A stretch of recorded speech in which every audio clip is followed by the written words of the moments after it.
panel is an opportunity to really focus on what's working in schools. And I'm going to challenge each of you as you ask your questions of this panel, which we will have plenty of time for, as we've tried to create time for questions throughout the day. You can share one thing that you're seeing working in schools before each of your questions. Again, we recognize the expertise in the audience, and we want to give you all a chance to share what you see that's working as well. So planting that seed early, giving you plenty of time to think about it. But now I will get on to my actual job of moderating. So for this panel, we are delighted to have a full panel of women. I think this may be the second time this has happened today. First, we will have Dr. Amra, Sabic-El-Rayess, and Lauren Gonzalez are going. We've got sound now on the video. Just a brief thoughts on this topic. Obviously, you saw their presentation earlier. After them, we will turn to Lori Alhadeff, who founded Make Our Schools Safe after deep personal tragedy. And then we'll hear again from Dr. Makenzie Schiemann with the National Association for Behavioral Intervention and Threat Assessment. So that is our panel. And without further ado, I will turn it over to Amra and Lauren. Thank you. I'm going to let Lauren take the lead here, and then I'll follow. Okay. So a little bit about the Reimagine Resilience program. It was built for educators by educators. And that's really what we want to instill, that educators are the experts within their schools. And we really want to create the urgency, the tools, the resources that they can utilize and take into their classrooms or take into their schools.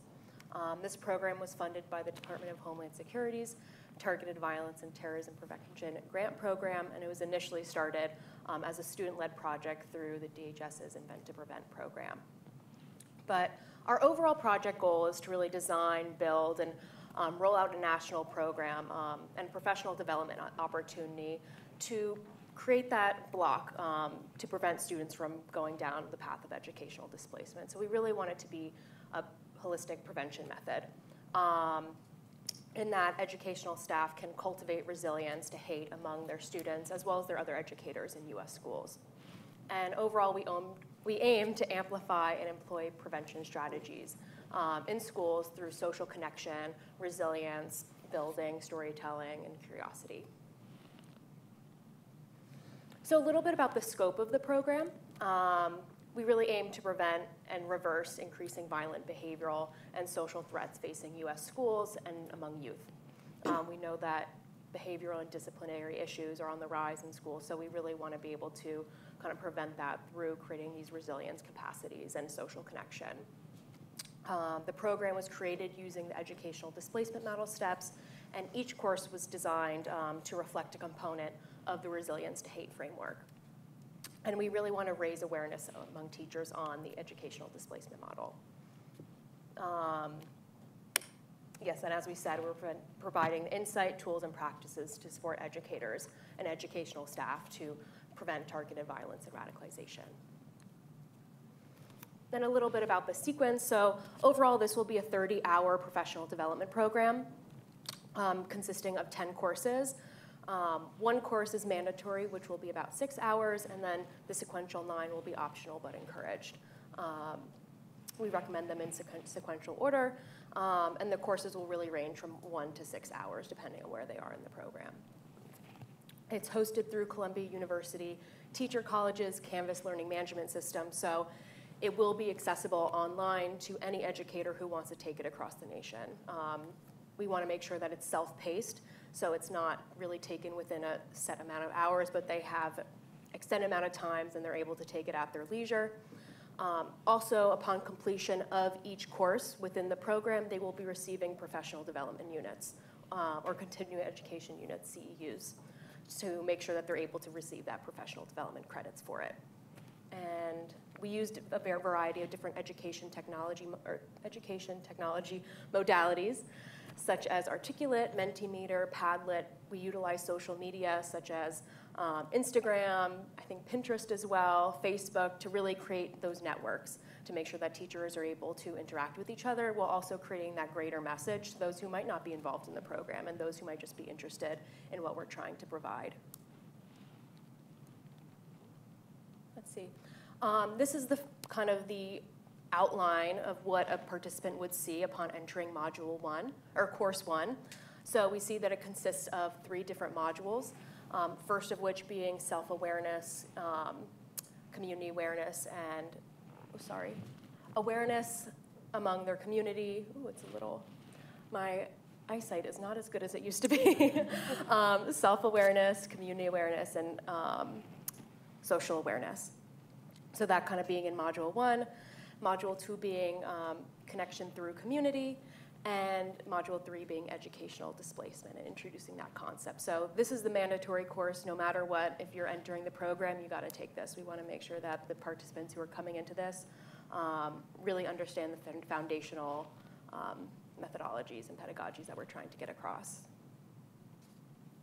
And then here we have a little demo. We'll see if it works. If you can click through it, we'll see.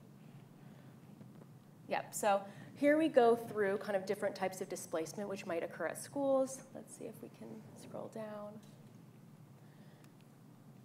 down. This is kind of an example of what a participant will see upon going into the course. So this is our tech lead, Tina Kaswani, created this using Articulate. And from here we see these different types of displacement. So if you want to click on one of the little blue bubbles, we can see it's very interactive. And the participants will have to click through and go through all these concepts before going on to the next portion of the course. So just clicking through, we can kind of see the different types of displacement that one might occur within the school system. So not only kind of getting this informational component, but once you click through, I think there should be a prompt to go on to the next slide if you scroll down a little bit. Yeah.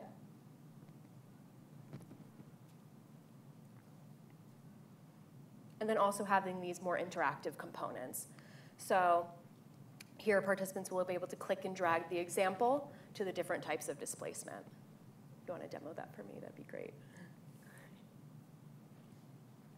So really making sure that teachers are engaged, and even though it is asynchronous and they might not be face-to-face, and being able to talk with another colleague, that they're able to kind of go through and check their knowledge. We won't hold it against you, but it might do it a couple times. So with that, I think kind of getting the gist of the demos and kind of the interactivity that we try to instill within the course. And I think that might be, and then just some of our resources.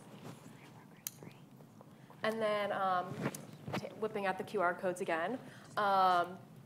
This will kind of put you onto our mailing list. So if you're interested in not only having educators that you know or a school that you know take this course, if you're interested in yourself or want to get involved or continue this conversation later, please feel free to scan the barcode to join our mailing list. Also, we have our website down there, reimagineresilience.org, to learn more about our program. Lauren, is there a cost to this program? No, it is completely free. With one caveat, it's free during the duration of the grant, which means if educators were to register in September, they would actually have a year to complete the training, the full 30 hours. We also have funding to make up to 20 trips throughout the country. So if any of you, let's say were a head of school or head of organization and you were putting together a professional development day within your community, we could actually, free of cost for you, come out and do one of the workshops. The first course will also have an option to do it in person. And so in some cases, we already have schools. I would estimate conservatively that we already have around 500 educators that have expressed interest in this training, and a number of institutions that would like for us to come in person and offer this training to them. And again, thanks to DHS, we were able to, one, do this and make it free of cost for year one. And Lauren, I'm going to ask you a question for a moment here, because as Brooklyn mentioned earlier, like empowering students to take an active role can be a really important protective factor. So what was your experience like creating this program as a student and participating in Invent to Prevent? No, absolutely. So at least within my own education journey, I did feel that within the school system that I did have barriers that really prevented me from being kind of the best student that I could, in the sense where in some cases I felt like I was discriminated against because my last name's Gonzalez or because I am a woman, and kind of being expected to go into these different categories. So I think that being able to take a leadership role in not only executing and being able to lead the curriculum development lead in Invent to Prevent, and really being able to kind of like work with Amra and being so empowered by kind of the work that she's doing and having trust within us, having these leadership opportunities to not only execute this program, but be able to take it to this level where I can talk to you all about it and share about it has been really incredible, and I've been so grateful to have these opportunities. All right, thank you. Lori, I want to turn to you next and make our school safe. Thank you. Hi, everyone. My name is Lori Alhadeff, and I'm really happy to be here today, share with you my story. I graduated from the college in New Jersey and also got a master's degree in education. And I was a school health and physical education teacher for 5 years. And then I had my 3 children, Alyssa, Robbie, and Kobe, and I was a stay-at-home mom for 14 years. I was a soccer mom, doing all the amazing things moms love to do. On February 14th, 2018, my life just was destroyed. I received a text message saying, shots fired at Stoneman Douglas High School, kids running and jumping the fence. And I immediately had a sense of loss that came over my body. I knew something was drastically wrong. And I just got in my car, I drove as fast as I could. I was stopped in traffic. I drove my car up on a sidewalk, and I just started running towards the school. We were stopped by law enforcement. Everybody was gathering. Nobody really knew what was going on. And Alyssa's best friend, Abby, came. And I remember looking at Abby, and you know, because Abby and Alyssa were always together, and I said, Abby, where's Alyssa? Seconds later, Abby got a text message, and I said, what? And she said, Alyssa was shot. I immediately fell to the ground and started to scream, but I got back up, and I started running. And because in my mind, I thought Alyssa was shot, she's at the hospital. They've taken her to the hospital. And the police officer, he didn't know what was going on, and I was taken to what they called at the time the reunification center. However, it wasn't even set up yet. There was nobody there. And I ended up going with another police officer to the hospital. But unfortunately, there was somebody in the emergency surgery. They said it was a Jane Doe, but unfortunately, it wasn't Alyssa. I went back now to the reunification center, and there was hundreds of people there. I ended up waiting and waiting and waiting until at 2:30 in the morning, the FBI called my family into a room. And at that point in time, he said, I'm not going to talk in front of me. And I said, no, just say it. And in the most horrific moment of my life, they told me the wrong information to say that Alyssa was shot in the face and was unrecognizable. That was the wrong information that they told me. And I left that day, you know, in trauma, as you all know, you know, your head is spinning. I didn't even know what was happening or what was going on. And it drastically changed my life forever. My daughter, Alyssa, at some of the tables, you'll see a picture of her. She was 14 years old, and she was amazing, vivacious, such zest for life. And she was a soccer player. She was captain of her soccer team. And the next day, I went to the park, and there was all these media there. And I told one of the reporters I had something to say. And she just tossed her hair like this, and she said, well, I'm not on the air. So I went down the line, and I told another reporter I had something to say, and he handed me a microphone. And if you remember that woman who screamed at President Trump to do something, to take action, well, that was me. And so I decided to turn my pain and grief into action. I started a nonprofit organization called Make Our Schools Safe. And we are focused on passing Alyssa's Law nationwide as a standard level of school safety protection, where we empower our teachers to push a button on their phone, and it's directly linked to law enforcement so they can get on the scene as quickly as possible to triage the victims or take down the threat. We've successfully passed Alyssa's Law in the state of Florida, New Jersey, and most recently New York. And our next state that we are going to be passing Alyssa's Law is going to be Texas. The governor of Texas already allocated $17.1 million for this, and now it just needs to go through the legislative process. Secondly, our Make Our School Safe clubs, where students in high schools create a culture of safety within their schools. And we've also been working with Invent to Prevent with the school safety projects for our students to create that culture within their schools. And then lastly, I just want to talk about, I also knew that in order for me to make an impact and make change, I needed to have a seat at the table. So I ran for the school board of Broward County, which is the 6th largest school district in the country, and have been on the school board for the last 4 years, and I'm also running for re-election next month.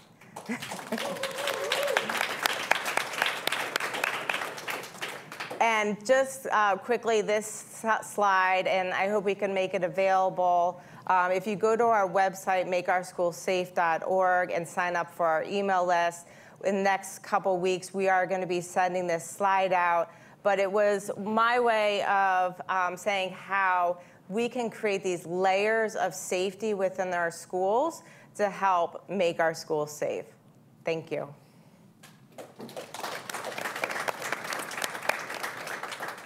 And Lori, when your clubs on campus are trying to create that culture of safety, what have you found to be most innovative or most impactful that those clubs have done so far?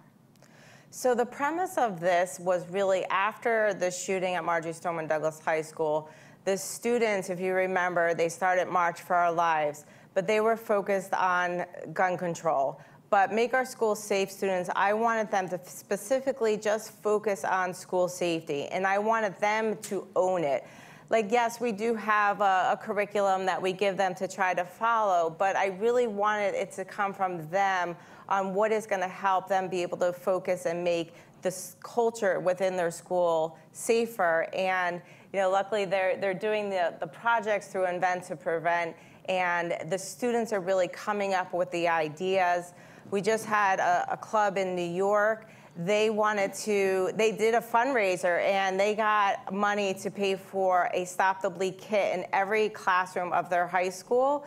And then not only did they do that, they went and got training to have all the students in their high schools trained on Stop the Bleed. And that, and it is sad, but that is helping them to feel safer in their school.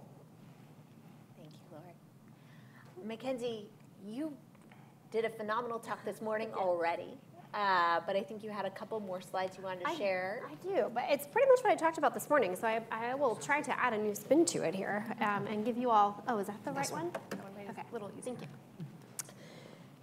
So this panel was aimed at what's working in schools, and before I even get into any of my content, I just want to say how excited I have been today. I think this is the first time I've ever been at a violence prevention focused symposium where 99% of the content has not been about hardening our schools, hardening them as targets, but we've been talking about our students as people, as humans, that we can grow and develop into more well-caring people that are less likely to engage in violence because we care about them as a person. So thank you to all of the panelists and all of you asking questions. I'm inspired by the amount of people in this room that are dedicated to this work in terms of approaching it from like a humanistic wellness prevention oriented lens. So thank you all for the work that you do. So that being said, what's working in schools? I'm presenting this from the model of the behavioral intervention teams that I talked about this morning. We see behavioral intervention teams as a framework for improving the wellness, improving the safety in our school. And I'm gonna steal your metaphor of the plate, and I'm probably gonna use it in my teaching from now on. That behavioral intervention teams are small groups of school officials who meet regularly to collect and review information about at-risk community members and develop plans to assist them. And we often get the pushback from teachers or from administrators that they can't put one more thing on their plate. And just like your model's the plate, mine's like a plate with your plate, maybe. Like they're both.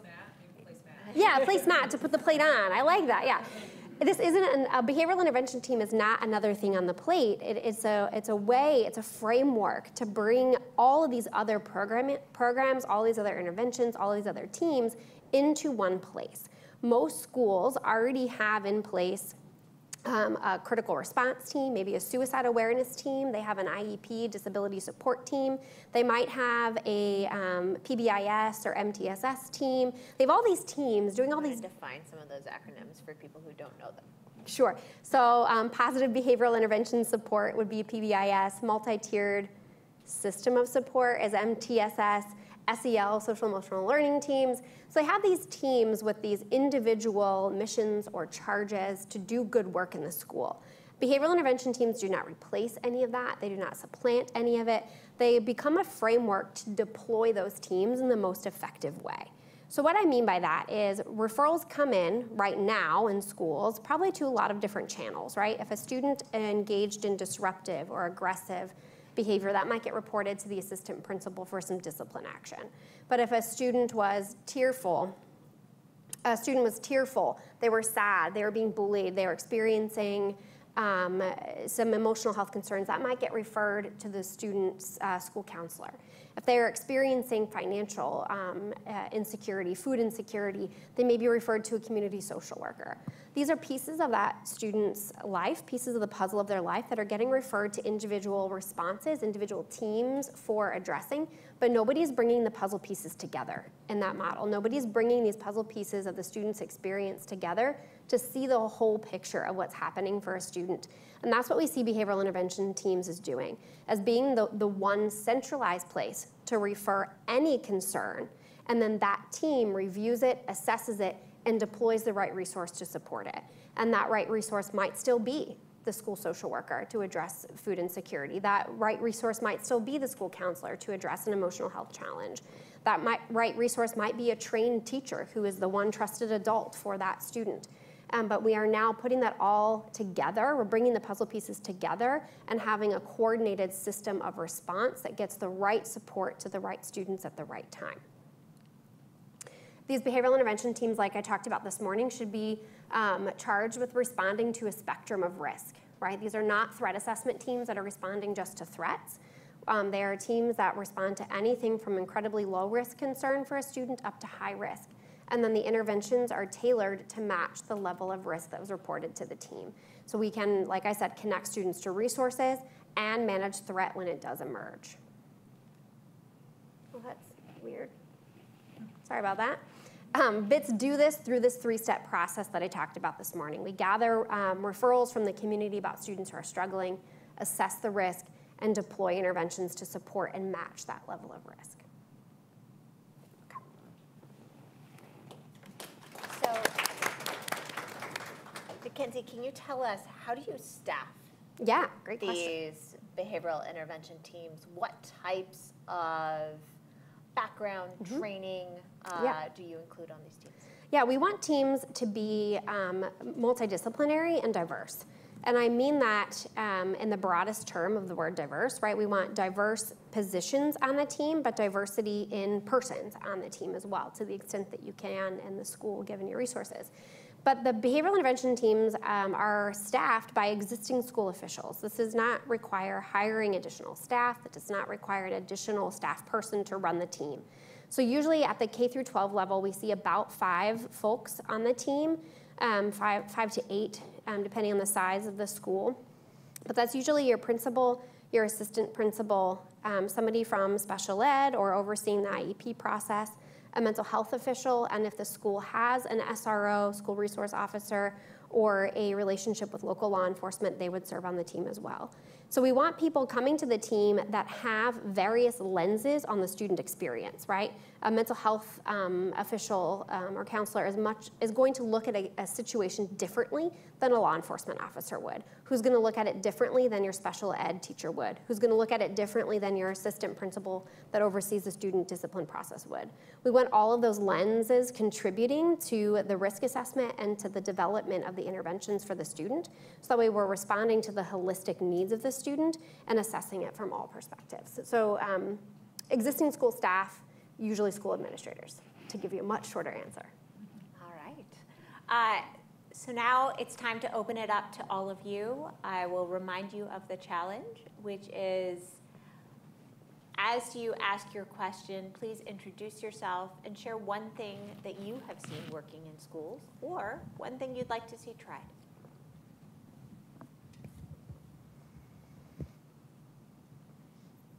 Don't be shy.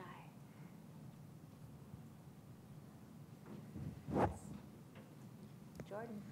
I wanted to go second, but okay. My name is Jordan Reimer. I'm a researcher at the RAND Corporation. Cards on the table, I have not looked into the school issue as much as I've looked into other aspects of this dimension, so I'm learning a lot here. So thank you. My question is for Ms. Alhadeff. I was just wondering, we didn't talk a lot about hardening, and I apologize, this is a little bit about that because I saw that your flyers talk about Alyssa's Law, which is about using panic alarms in all schools, which I imagine is a form of hardening. And in the past couple of weeks, we saw some ridiculous suggestions of how to harden schools by only, locking all doors.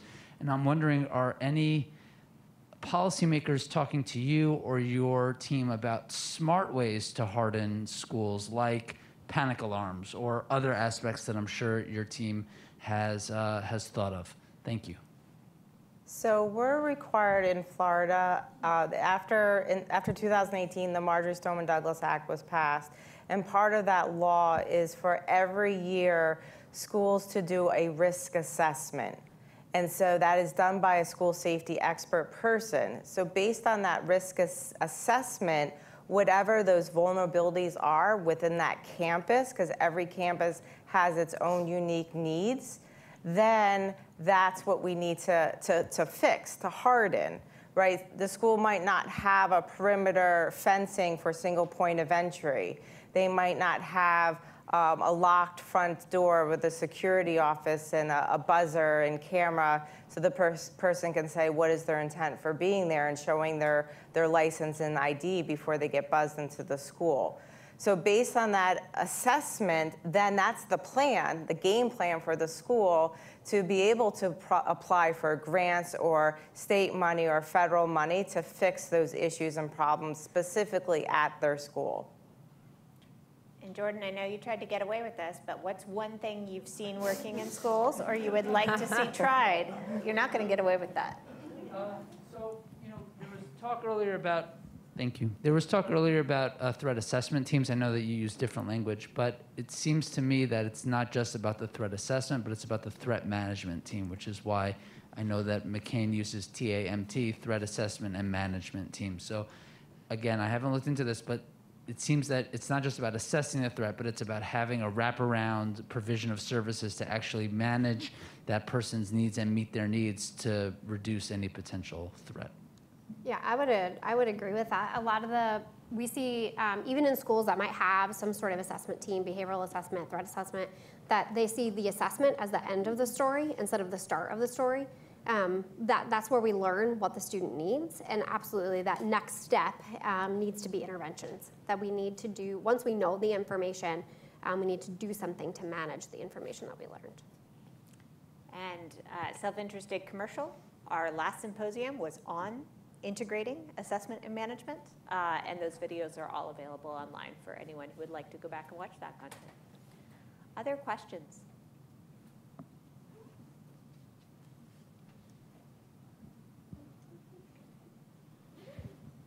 You guys are amazing and very inspiring. And again, I could be here all day. So we're going to do this again soon, please. November 2nd, you got it. Okay, thank you. I'm Angela Wilson-Turnbull. When I think of things that have worked, it's like a personal story. So this was middle school in Fairfax County. My daughter got a text from one of her classmates that she was like, you know, the bullying, the online bullying, that she was gonna take herself out. And my daughter ran and told me, and we immediately contacted law enforcement.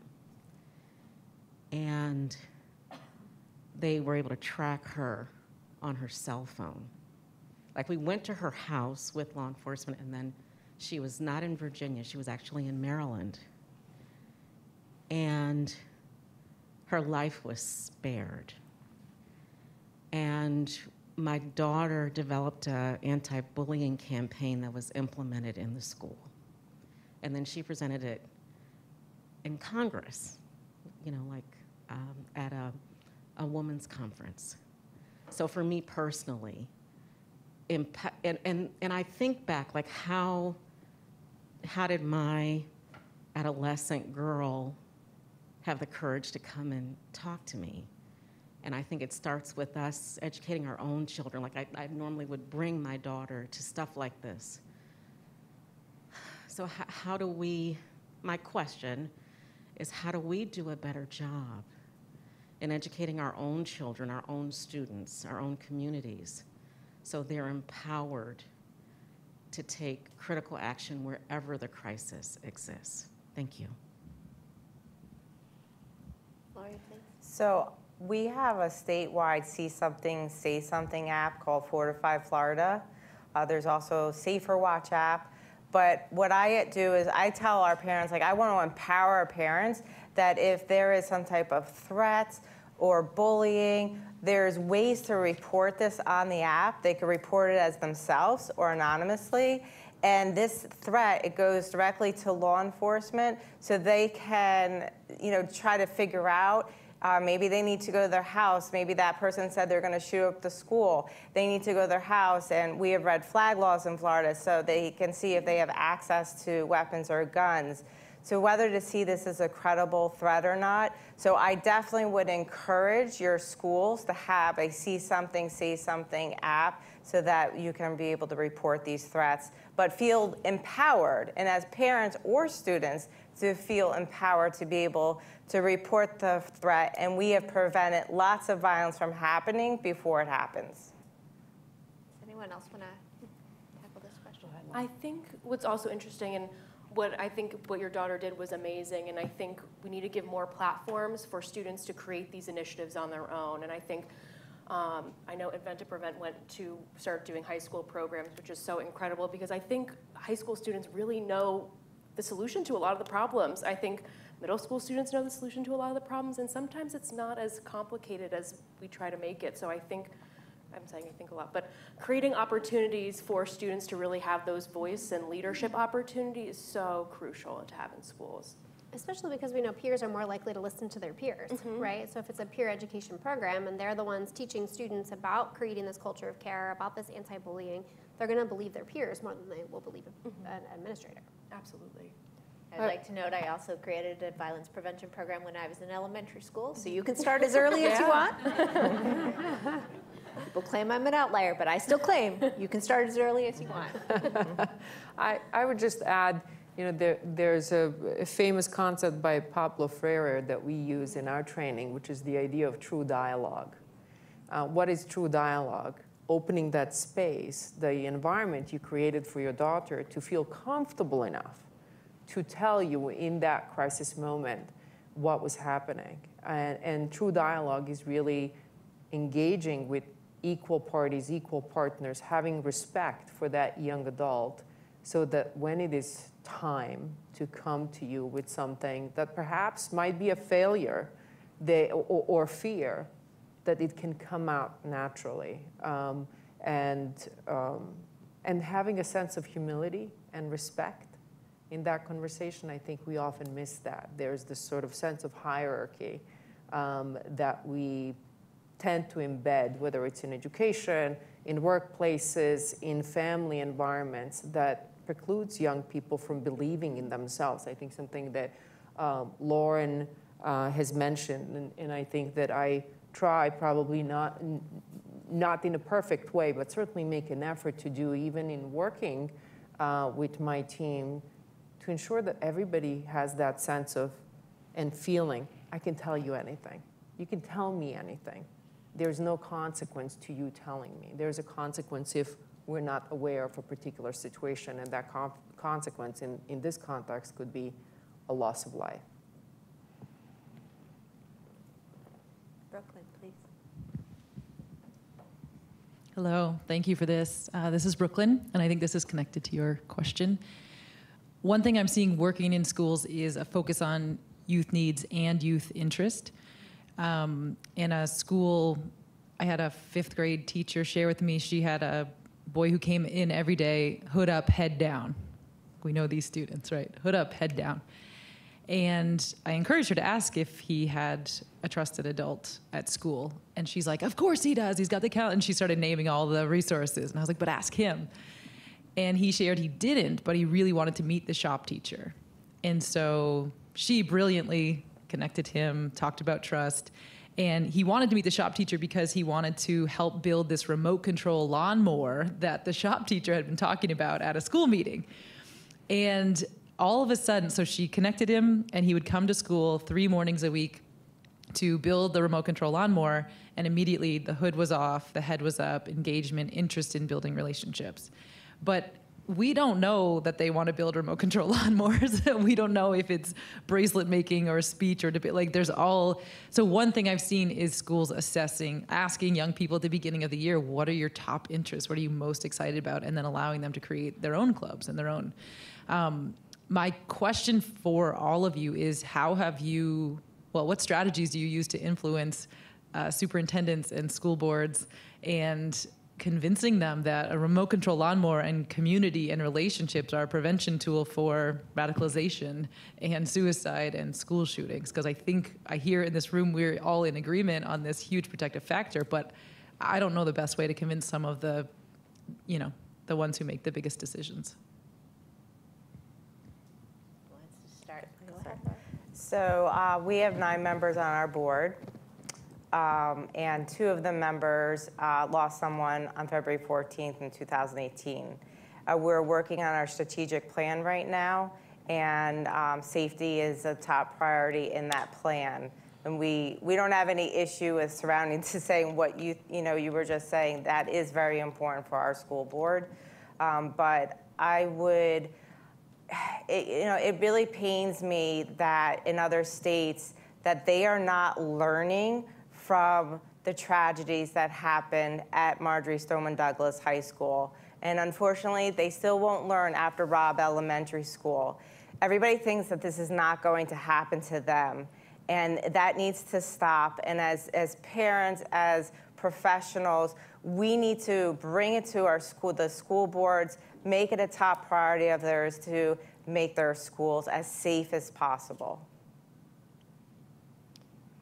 So your question is, how do we get the buy-in?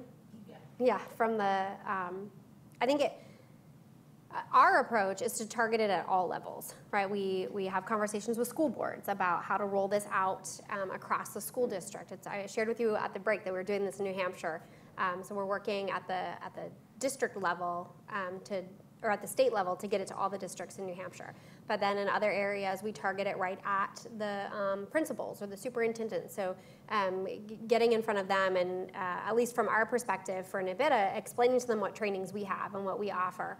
And one of our trainings is on case management and interventions. And it teaches anybody who wants to take the training on how to have those impactful conversations with students that actually affect change, that we see behavior change as a result of it. And it's rooted in relationships. It's rooted in forming rapport, demonstrating empathy, asking good questions to understand what does the student value, what does the student care about, and how can we leverage that to help them move forward on a continuum of change. And so I think our approach has been I don't want to say throwing spaghetti at a wall because it makes it sound like we don't have a strategy, but we're just reaching out to anybody at any level of the district. Some districts we get buy-in from the teachers who are like, we can't do this work alone anymore.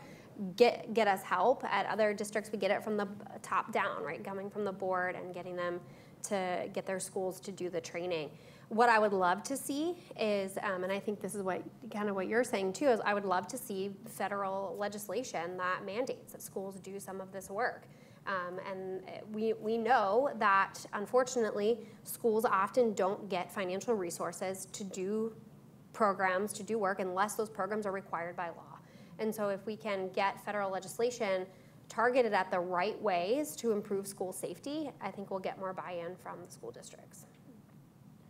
If I could share a story similar to what you were saying, I think what I have seen really valuable is kind of meeting students where they are, whereas also meeting the district leaders where they are. I used to work in career and technical education, and this one school was working on building their work-based learning program. And there was one instance of this one student who would act out all the time, ended up getting herself suspended several times, and she met with the principal, and the principal was like, why are you doing this? Like, what's going on? And she was like, and she said, I just got a job at McDonald's. I really love it. I love working there, and I don't want to be in school because I want to continue working here. She was at risk of being expelled and not being in school, and the principal went to the McDonald's and saw her working, and she was in her element. She spoke with the supervisor, and the supervisor was saying that the student was on track to become a manager at some point because she was really excelling in that environment. She really felt a sense of belonging and community in that environment and purpose. And the school was able to work with the establishment, and they were able to kind of create credits to make sure that she was able to graduate because it was a work-based learning program. So not only were they able to kind of get the student to stay in school and be in that learning environment, but also make sure she was able to graduate. And they were able to extend the program because now students are able to work and kind of have a different learning environment that they would have had than traditional just being in school. So kind of just an example of meeting the students and the school where they are so everyone's priorities are being met. And I would just add that one of the avenues that we have used with Reimagine Resilience is, and to highlight it again, is that we're very careful with the language that we're using in a way that it is a desired program across the political spectrums, rural, urban areas, across socioeconomic diversity. And I think that's very important, particularly in a highly polarized environment. We don't want educators to sort of shut out certain programs. Additionally, I would say that what has been helpful for us as a team is this opportunity to use storytelling. I have done a lot of book talks, over 200 over the last 2 years, so even prior to Reimagine Resilience. And I think what that has done is created a trusting relationship with the environments that we were brought to. There is a sense of fear among some principals or educators that there will be a liability, that they will be sued if something is said or done that parents dislike. And so building multiple touch points with these communities is very, very important. It's not only the program and the quality and the content, but it's also that relationship that one has to develop longer term and that trust in the relationship. And for us, often, it happens that I might go and talk about the book and the story with middle schoolers, and then educators are there, they hear it, and I mention Reimagine Resilience and what we're doing with educators, and the next thing we know, we are on a Zoom call with the principal who's inviting us to train the educators. So I think patience and relationship building and not placing a judgment on people for their views, but being open-minded enough to allow them to enter a conversation with you, express their concerns or grievances, and take it from there and sort of acclimate to their environment to make sure we can build bridges instead of be destroying them. Some things I've observed as our team tries to get Invent to Prevent in high schools, as Makenzie just said, you kind of need to take all strategies. So whether it's the principal, the superintendent, the teacher who hears about the program from another teacher, school safety officer at the state level, all of those routes are viable routes. And you try all of them. I told you spaghetti at the wall, right? And different routes will work in different places. And one of the things we've seen with high school is it takes several more touch points than it does to get into a university. It does take that relationship and that relationship building over time. But there's value in perseverance. Other questions? Trey, yes. Oh, testing. Hey, it's working. Cool. Thank you all so much for all that you do in your own unique ways to contribute to this holistic change. I really appreciate all of y'all. So to answer the question, things that I've seen that work in schools, especially with preventing resilience or creating resilience towards hate-based violence, is creating these healthy containers for students across backgrounds to come together and engage in this like human-to-human type dialogue where they can recognize their shared humanity and how that influences their perspectives on solutions for addressing problems, and how certain efforts and solutions can have unintentional effects on certain communities due to implicit bias that we have. And that's actually the nature of my question. I think as we have conversations about how to prevent violence in schools and make them safer, I know sometimes proposals for what can be done, whether it's placing more intense security, more intense, metal detectors, different things to respond to threats of violence rapidly as soon as possible.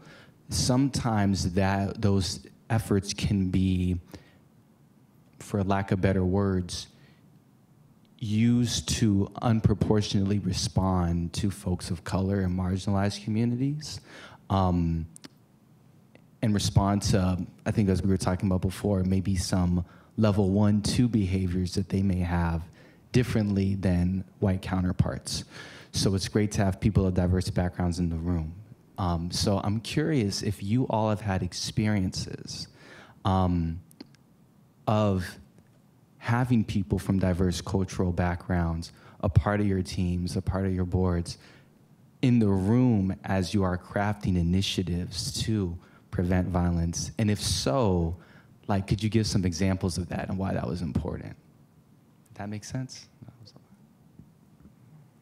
Amra, I'm looking at you because I know how diverse your team was. Sure, absolutely. One, most of my students in general at Columbia come from all over the world, have global backgrounds.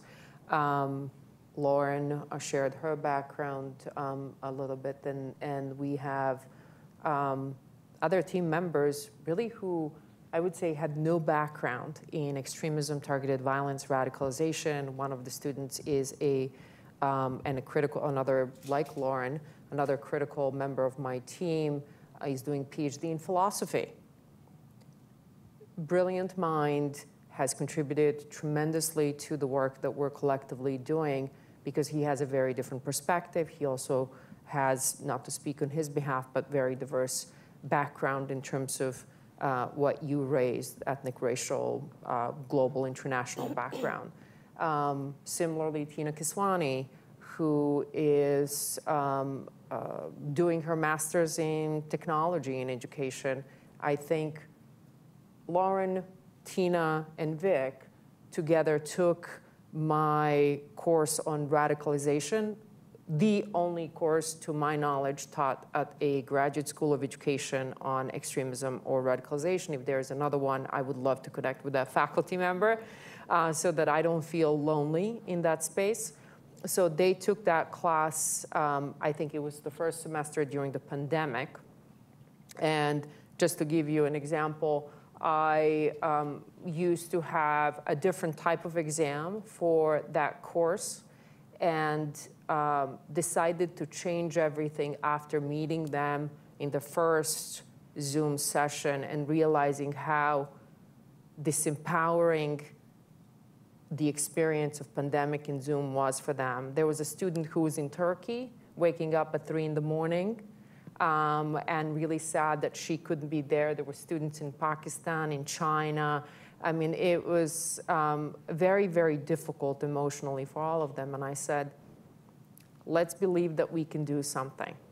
So I called up Invent to Prevent and said, you've been asking me for years to do this with my students, and I never had time. I think in pandemic, we have a bit more time, so let's try it. I don't know if it's going to work, if it's going to fail, but let's try it. It was the most empowering experience for me, and I can invite Lauren to speak to that. But the students who joined the team knew nothing about radicalization aside from sort of public information. We're not necessarily going in that direction, come from very different backgrounds than my own.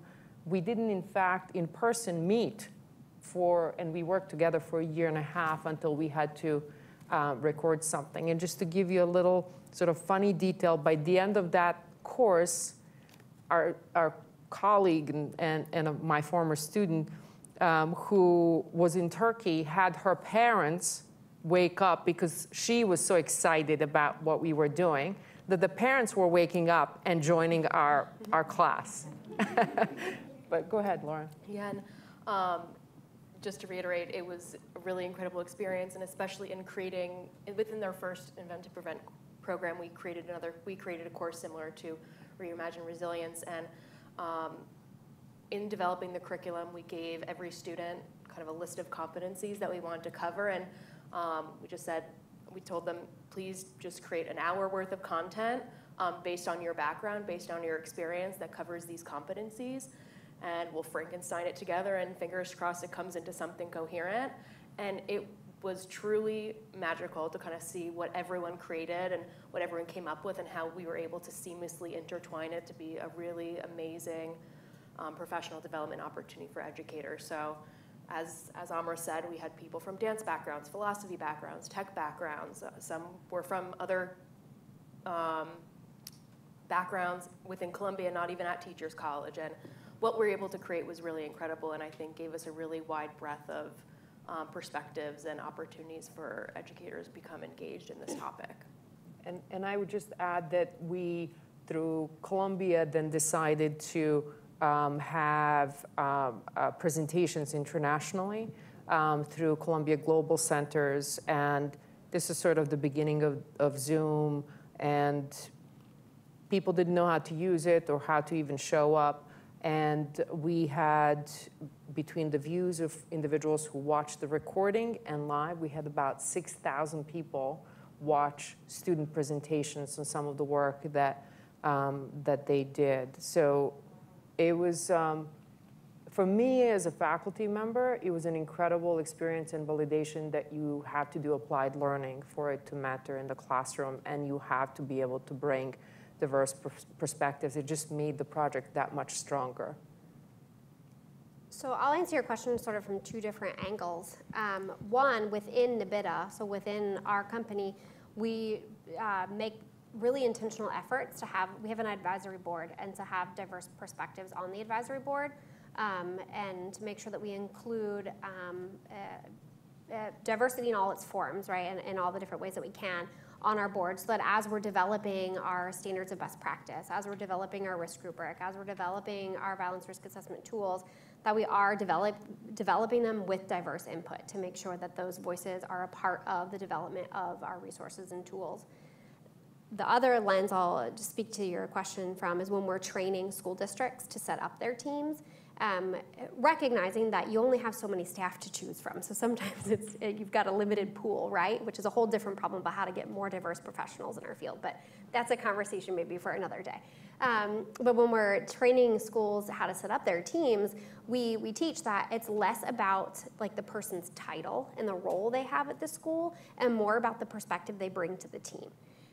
So while it's important to have a mental health professional on the team, it doesn't have to be like your director. It doesn't have to be the main supervisor. If there's somebody else at the school or within the district that can offer that same mental health expertise and offer another perspective or another lens or another piece of diversity, I'd rather have a diverse, broad, holistic team than have all directors on the team. So less about positionality, more about experience, expertise, and the lens they bring to the team. Other questions?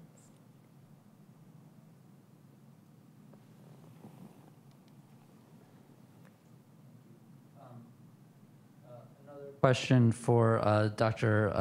Makenzie. I was wondering if you could talk to us about how pervasive behavioral intervention teams are in schools. Like, is this catching on? Are there a lot more this year than there were last year? Yep. How pervasive is it? How much more do you have a way to go? And what is your game plan for making it ubiquitous? Sure. So I will say that the bulk of our clients, the bulk of the work we do is colleges and universities. You're not kidding when you say it's easier to get in to a college and university than a K through 12 system. So the majority of the teams that we see adopting this comprehensive holistic behavioral intervention team model is at the college and university level. We are seeing increasingly more K through 12 schools buy into this concept of putting in place a more comprehensive spectrum of risk-related behavioral intervention team.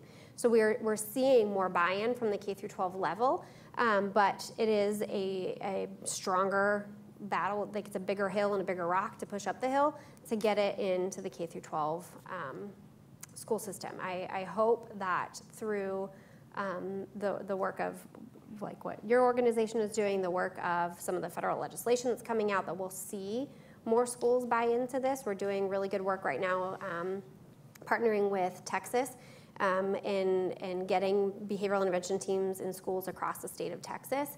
It's usually in response to a tragedy, unfortunately, right? Something has to happen. Like you said, people don't believe it's going to happen in their school district until it does. And then when it does, then they start listening. Then they start putting in these teams. And I wish we could get out in front of that. I meant to say this about your diversity question, but it's a good time to answer it now for your question. Shameless plug, we are offering, so our firm is a civil rights and equity firm, and so we do work on school violence and safety prevention, but we also do a lot of work related to Title IX, sex and gender-based violence, other civil rights issues. And we are offering, starting in September, it's free for all K through 12 educators or sort of ancillary K through 12 partners, a Safety, Equity, and Wellness Institute. And it'll run the academic year long from September to May, once a month, having in Zoom meetings and then asynchronous online learning, looking to advance this idea of safety, equity, and wellness in schools to get out in front of these problems across all problematic behavior, risk-related behavior in the schools. So hopefully we get more traction out of the K through 12 that way. Do you have a lobbying arm that you can lobby state governments? And is state governments the right level? Can they dictate to the counties, or you have to go county by county? I also noticed you didn't say how pervasive it is. Is it like 1% of schools, K through 12 schools? Is it 10%? So I'd be interested in hearing about that. Yeah, I don't have that data, right? We do a biannual survey that's state of the field, but we're surveying the people that know us, and so 97% of them have a behavioral intervention team, but I don't think that 97% of schools across the country have a behavioral intervention team. So I wish I had a way to survey every single school across the nation to find the answer to that out, but I don't have that capacity within our association. But we do have, yes, a lobbying arm. So we do push for legislation. We sign on to bills that we believe are important. We're working, like I said, with Texas. I'm part of the commission in Oakland County where there was a shooting last fall. I'm part of their commission to look at how they can, as a county, implement behavioral intervention teams. And so it varies whether it comes from, hopefully, comes from federal legislation with the BIG Act requiring SAMHSA to develop best practices. But we've worked with state laws like the one in New Jersey, and now I'm working at the county level in Oakland County in Michigan. So I think it depends on where you get that buy-in, like where the spaghetti sticks, if it's going to be a county mandate, a state mandate, a federal mandate. Any other questions? How do we get access to all the training that's being offered? Yes, so what we typically do, the same website that you used for the symposium that has the read-ahead materials, information on all of the speakers, there's a resource page there. What we do is we update that resource page with all of the resources that were shared today. So if you go back to that resource page, Neil, I'm speaking the truth here, right? Just checking. If you go back to that resource page, it will be updated with all of the resources that panelists and others in the room are willing to share. If you have resources that have not been spoken of, make sure you connect with Neil, and we'll be happy to add those as well. Again, we recognize the expertise in the room, not just the expertise on the stage. So we're happy to feature anything you care to share with us. Please go back to that website. All right, I told you this was coming. Hands up. Who has completed the survey? Oh, come on, you guys. We are going to end 10 minutes early, which means you have zero excuse as to not complete that survey. I know what it takes. Again, our evaluation team is in the room. Make us look good, please. We look good by actually having people complete the survey. So please join me in thanking this fantastic panel, especially those who are willing to appear twice.